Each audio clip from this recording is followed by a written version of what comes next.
안녕하세요. 라이프스토리입니다. 이번 시간에는 심혈관계통에 대해 알아보는 시간을 가지도록 하겠습니다. 첫 번째, 혈액의 기능입니다. 기능은 기체, 그리고 영양소, 호르몬, 그리고 마지막 대사 찌꺼기까지 운반하는 기능을 가졌고요. 그리고 pH 조절을 하고 이제 포식작용을 합니다. 그리고 혈압 유지를 조절하고 마지막 혈액 응고까지 하게 됩니다.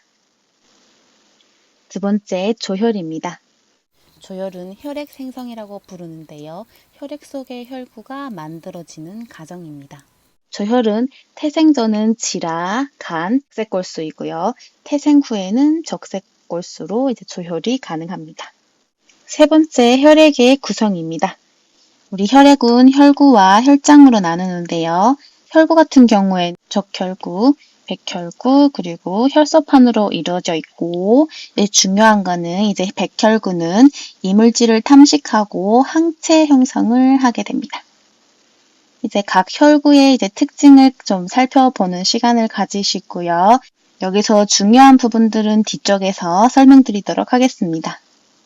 혈장 같은 경우에는 섬유소원과 혈청으로 또 나눌 수 있는데요. 섬유소원 같은 경우에는 혈액 응고의 기능을 해주고 또 이렇게 특징을 가지게 됩니다. 적혈구 같은 경우에는 이렇게 그림을 보시는 것처럼 가운데에 이렇게 오목한 원반 모양을 가지고 있고요. 핵이 없습니다. 그래서 헤모글로빈 때문에 이렇게 붉은색을 띠게 됩니다. 적혈구의 기능은 산소 운반을 하게 되는데요. 산소가 많은 폐에서 산소와 결합을 하게 되고 산소가 부족한 온몸의 세포에 산소를 공급하게 됩니다. 적혈구의 수명은 120일 정도로 되고요. 대부분 질화에서 파괴됩니다. 꼭 기억해 주시기 바랍니다. 다섯 번째, 백혈구입니다. 백혈구는 세포질 내의 가립 유무에 따라서 이렇게 가립과 무가립 백혈구로 나누게 됩니다. 백혈구 크기 같은 경우에는 좀 많이 크고 모양이 일정하지 않으며 핵이 존재하게 됩니다. 백혈구 기능 같은 경우에는 병균이 침입하게 되면 백혈구가 잡아먹는 식균 작용을 하게 됩니다. 가립 백혈구와 무가립 백혈구의 차이점인데요. 가립은 이렇게 중성구, 허상구, 허염기구로 나누게 됩니다. 중성구의 가장 큰 특징은 급성염증이라는 것이고 식균 작용을 한다는 것입니다. 그리고 허상구 같은 경우에는 알레르기, 별표 치는 거는 꼭 기억해 주시기 바랍니다. 기생충 감염, 그리고 자가 면역 질환을 이런 특징을 가졌고요. 허염기구 같은 경우에는 혈액 응고 방지를 하게 됩니다. 무가립 같은 경우에는 또 이렇게 림프구와 단핵구로 나누게 되는데요. 림프구 같은 경우에는 면역 반응을 단핵구는 가장 크다는 특징을 가졌고요. 강한 식균 작용, 그리고 만성염증의 특징을 가졌습니다. 그러면 아베마 운동이 무엇일까요? 조금 쉽게 설명을 하자면 우리의 몸은 아주 강력한 방어군인 보호를 받게 되는데 바로 침입자를 물리치는 일을 하게 됩니다.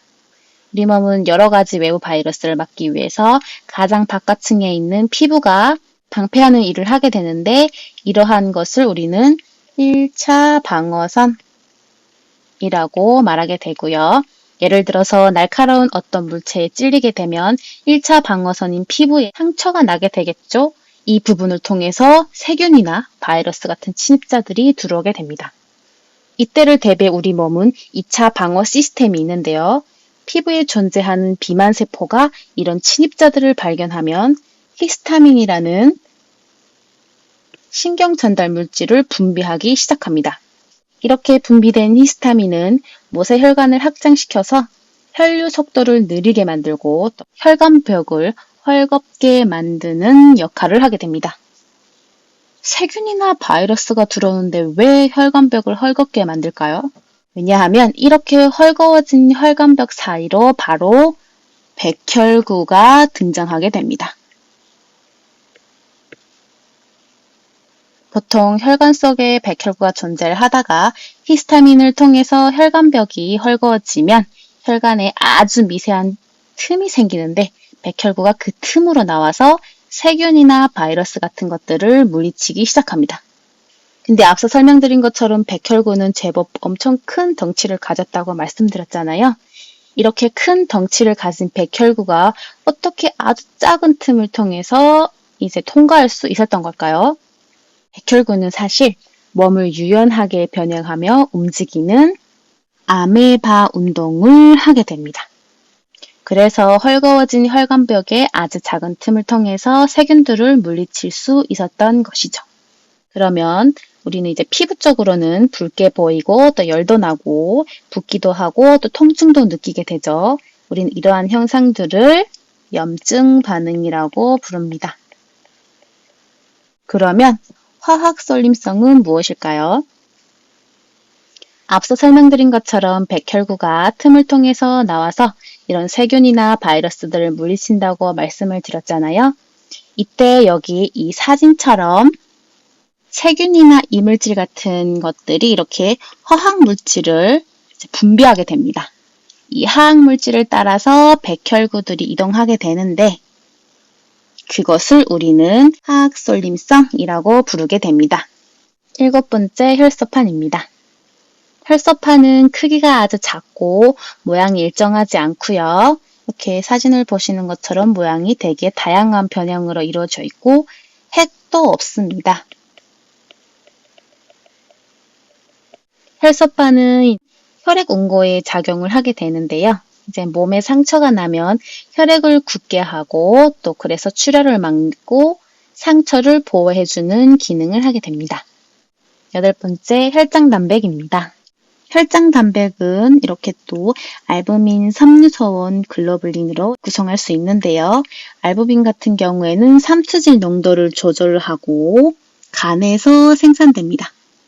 섬유소원은 혈액 온고에 관여하고 마찬가지로 간에서 생산하고 마지막 글로불린 같은 경우에는 면역기전에 관여하게 되는데 이것은 림프구에서 생산하게 됩니다.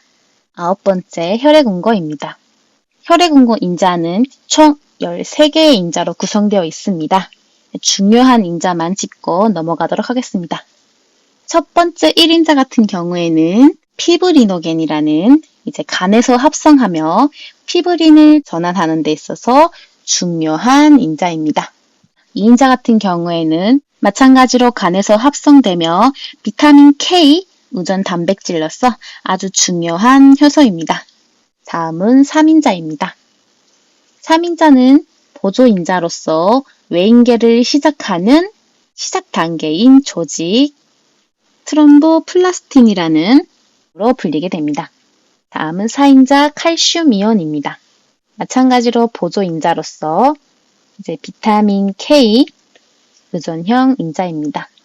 다음은 8번째와 9번째 인자인데요.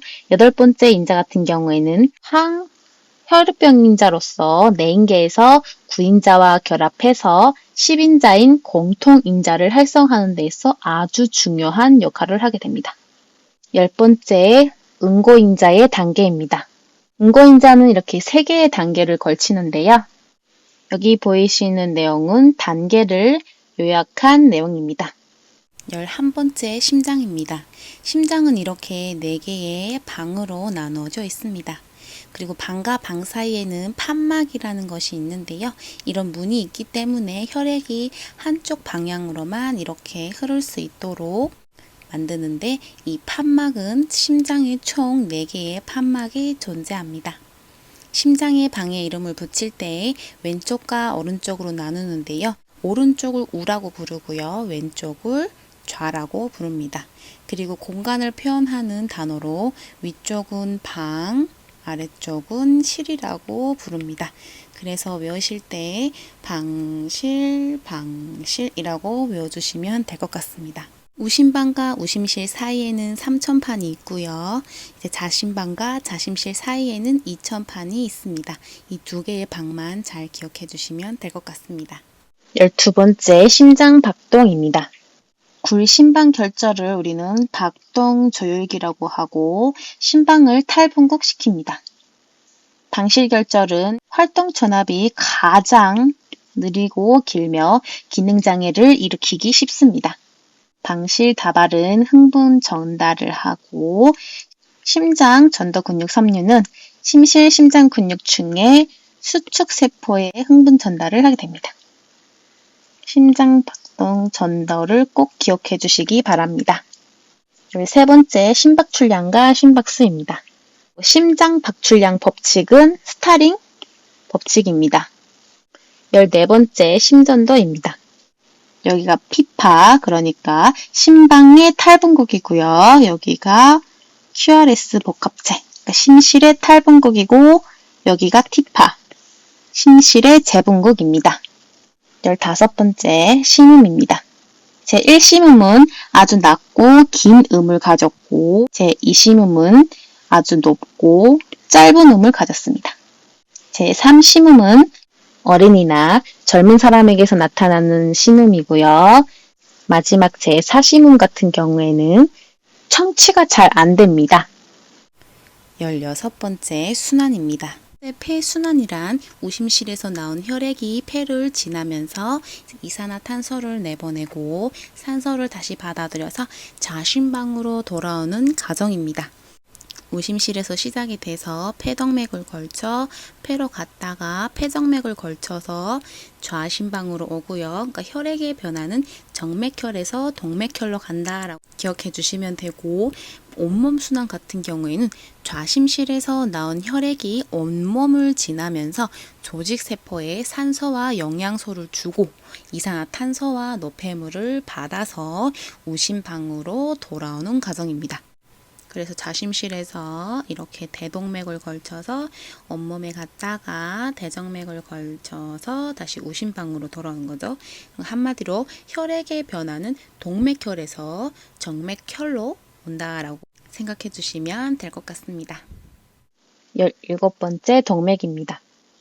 심장에서 나온 혈액은 탄력형 동맥과 그리고 근육형 동맥, 세동맥을 거쳐서 모세혈관으로 흘러가게 되는데요.